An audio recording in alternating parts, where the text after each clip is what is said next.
इस वक्त हमारे साथ एनसीपीसीआर के चीफ प्रियांक कानूनगो हैं।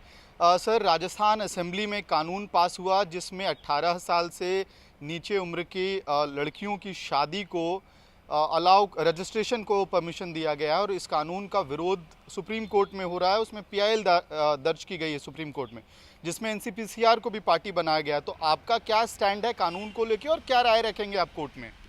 देखिए, इस तरह का कानून बनाया जाना जिसमें बच्चों के साथ अन्याय और शोषण को लेजिटिमाइज करने का काम किया जा रहा हो, ये ना केवल निंदनीय है बल्कि शर्मनाक है।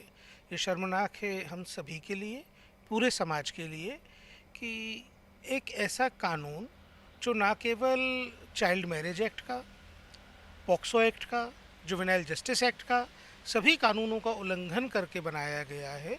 और ये तीनों कानून जिनका मैं जिक्र कर रहा हूँ, ये सेंट्रल एक्ट है। जी। और इन कानूनों के प्रावधानों का पालन सुनिश्चित करवाना और उसकी निगरानी करना आयोग का काम है। तो आयोग तो एनीवे विच कोर्ट जाने की ज़रूरत पड़ेगी तो कोर्ट जाएगा, और इस कानून को तो लागू होने ही नहीं दिया जा सकता। ये तो बियॉन्ड द कॉन्स्टिट्यूशन है, बियॉन्ड द लॉ। तो क्या आप कानूनी तौर पे विरोध करने वाले हैं इस कानून का? बिल्कुल, ये तो करना ही चाहिए।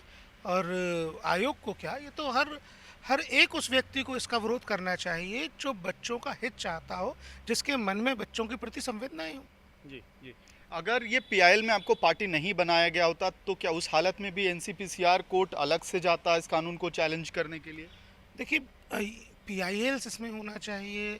जुडिशियल एक्टिविज्म की यहाँ आवश्यकता है जब हमारे लॉ मेकर्स कोई कानून बनाते हैं और वो कहीं बच्चों के हित में ठीक नहीं है, तो फिर हमको माननीय न्यायालय जाना चाहिए। अगर हम पार्टी हैं तो ठीक है, नहीं होंगे तो हमको न्यायालय जाना चाहिए। एनसीपीसीआर किसी भी डेफिनेटली हालत में डेफिनेटली जाना चाहिए। तो हमसे बात करने के लिए बहुत बहुत धन्यवाद। तो ये थे एनसीपीसीआर के चीफ जो कह रहे हैं कि कानूनी तौर पे वो राजस्थान असेंबली द्वारा पास किए गए उस अमेंडमेंट को का विरोध करेंगे जिसके तहत 18 साल से कम उम्र की लड़कियों की शादी के रजिस्ट्रेशन को अलाउ किया जा रहा है। और कहीं ना कहीं स्पष्ट रूप से कह रहे हैं कि ये राजस्थान असेंबली द्वारा पास किया गया अमेंडमेंट जो कानून है वो केंद्रीय सरकार द्वारा पास किए गए कानूनों को, पॉक्सो एक्ट जैसे कानून और चाइल्ड मैरिजेस को रोकने वाले कानूनों के विपक्ष में खड़ा होता है। इसलिए इसका विरोध एनसीपीसीआर लीगल रूप से भी करेगा। दिल्ली में अमित भारद्वाज, आज तक।